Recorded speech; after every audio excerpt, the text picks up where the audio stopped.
So hey guys, today we're going to be talking about the new killer, Pyramid Head. We're going to be talking about his perks, his ability, overall his gameplay, how he functions in a match, what he can do, what he's capable of, and my overall opinions on this killer. Initial impressions after playing with him for a little bit, I think he is or can be a pretty good killer. However, he is very difficult to get used to, and his gimmicks are very there's some things that can go wrong with them. Let's talk about his perks first. His first perk is Forced Penance.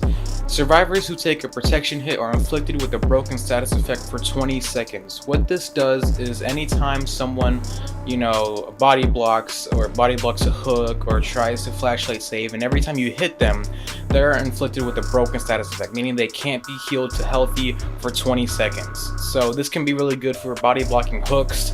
If a survivor body blocks and they have like Riddle of Man, or if they have We're Gonna Live Forever, you can hit them, hook the survivor, go back after them, and they will still be broken and they can't quickly be healed.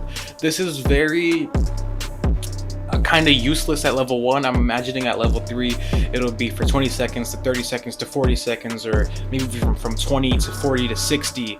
Hopefully it's like that, because survivors can't usually heal fully within 20 seconds unless they have a beefy medkit, which in this case this perk is very situational.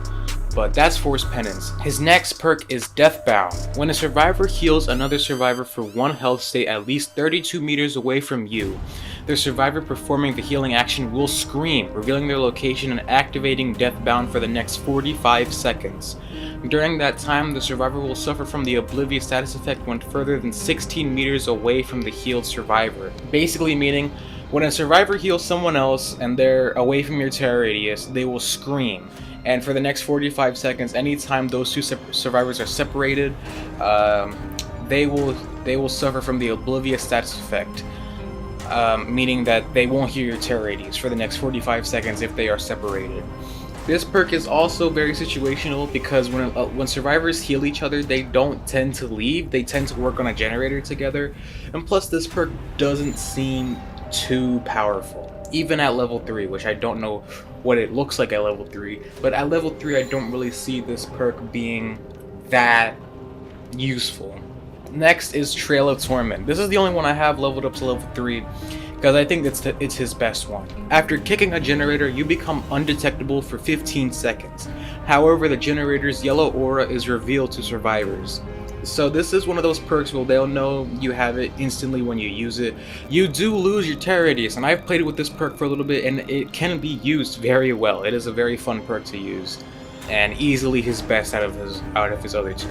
Now let's get into his power. His power is called Rites of Judgement, and this power has so many things to it, it's kind of confusing, but bear with me. The first part of the ability is Rites of Judgement. If you hold down the power button and move in any direction, you carve a trail into the ground. Now, if a survivor walks over the trail, they are inflicted with a new status effect called Torment. And when a survivor is downed and they have Torment, they can be sent to the Cage of Atonement while they're in the dying state. Well, basically meaning while they're downed.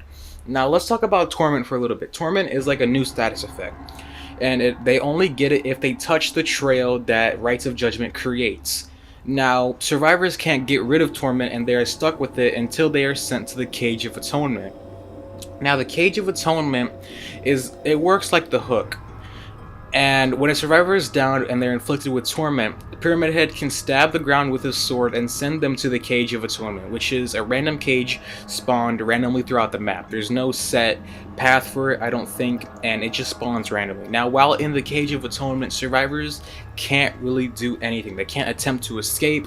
They can't do anything while they're in the cage. The only way they can get out is if someone else saves them. While they're in the struggle phase, instead of mashing the button, they have to perform skill checks to stay alive. And if they fail the skill checks, the meter goes down quicker, and then they will eventually die if no one saves them. His other attack is Punishment of the Damned. Now this is like the Doctor's Shock Therapy attack, but it deals damage, but it's also very hard to angle, because you can only use it while you're using Rites of Judgment, meaning you can only use it while you're dragging your sword into the ground, not to mention that while you're dragging your sword into the ground, the sensitivity is very awkward. Press the attack button while Rites of Judgment is active to perform Punishment of the Damned. This unleashes a wave of force damaging any survivor in its path.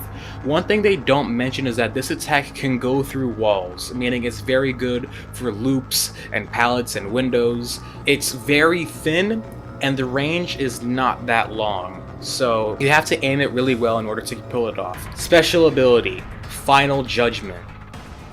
Final Judgment is very interesting. Press the active ability button when standing over a dying survivor suffering from Torment who has already reached the struggle phase on a hook or in a cage to execute them.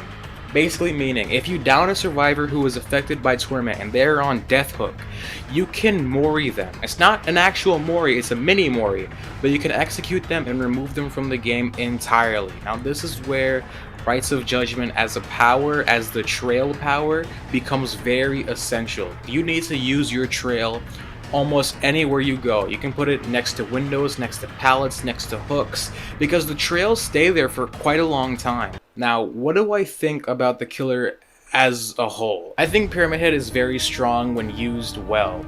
He's not top tier, but he's also nowhere near bottom tier. He can be very useful, he has proved himself to be very efficient, and in the hands of a good killer, he can be extremely, extremely good. The only issues I have with him is his Punishment of the Damned attack. It's very useful and very good, but the aiming is awkward, it's very thin, sometimes it feels like it would hit but it doesn't.